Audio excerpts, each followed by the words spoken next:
think one of the cool things about your experience also is that you have all of these skills that you brought with you from IBM, but primarily from Google, right? Like I've considered you more of a Google personality than an IBMer, although your shirt is very IBM. I was going to say, right? I mean, if we're going to get real here.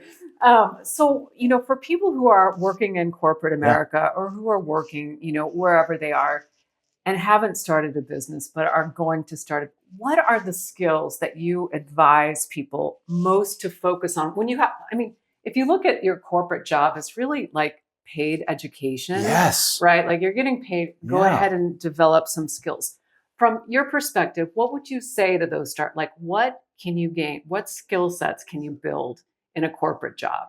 Yeah. I mean, one, I think you hit the nail right on the head. Like I talk about Google as the MBA and the PhD I didn't have to pay for. Yeah. They paid me a lot of money to learn and learn from brilliant customers. And I think, you can learn basically anything. I mean, you're already working in a company that has HR, finance, legal, technology. But one thing going back to my IBM days that we used to talk about when we were consulting was do your core competency. So if you're a writer, lean into that as your skill. If you're a marketer, lean into that. For me, I really understood digital marketing lights out. So that was something that I knew that was going to be a competitive advantage. And then when you have platforms like Fiverr, Upwork, Thinkific to build courses, find a nice, brilliant business partner, you can fill in those holes. But I think like the fallacy is like, oh, I have to be good at everything. I have to understand and really be an expert in every facet of the business. You absolutely do have to understand things and really dive deep in it. But I think when you're first just starting out, you've got to just really focus on the thing that you do really well. So that way you can kind of expand it and grow on it. I agree with that, because what happens with a lot of entrepreneurs and founders is that, they wear too many hats, right? And so they're doing all the things, they're doing accounting, they're doing marketing.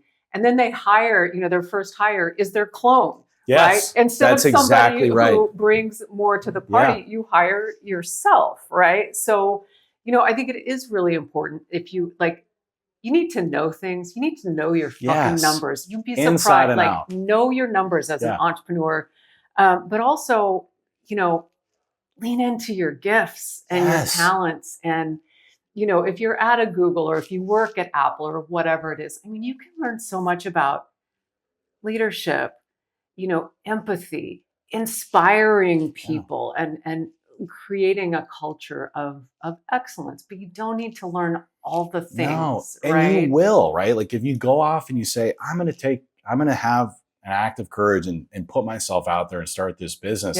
Trust me, you're going to learn everything. The amount you're going to learn shit you don't want to know.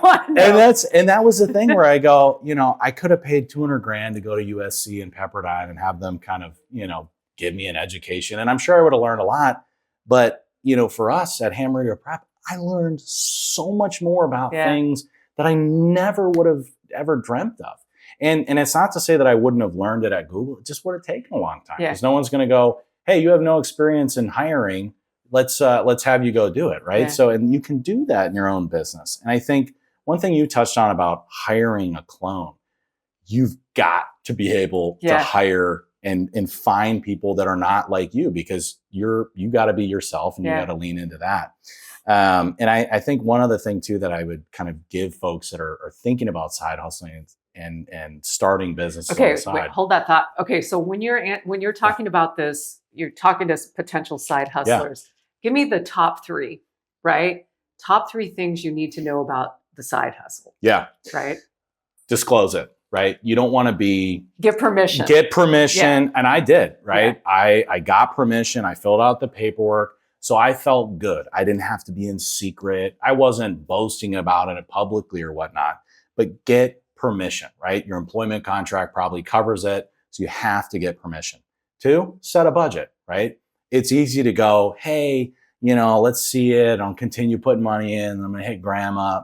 It's like, come up with a number that you can put, that you don't have to finance it, and put that as like, hey, at that point, we'll give up and try something else. So, get a budget. And then again, I would absolutely lean into your core skill, right? Like, where are you going to make a difference, and where are you going to beat the competition that they are themselves not bringing? Exactly. And so, like, you look back on your side hustle, do you have any regrets? Any mistake? How about this? Like, let's forget regrets. Like, fuck that. Mistakes that you made. I made them all. I think the biggest mistake that I made early on was, or not early on, we had just had our best year, and it was coming off in 2020. We're sitting on some pretty decent profit. And I said to myself, ham radio is adjacent to the drone industry. And this is where passion starts to blur it. And I love drones. I've always been a big drone guy and building and tinkering.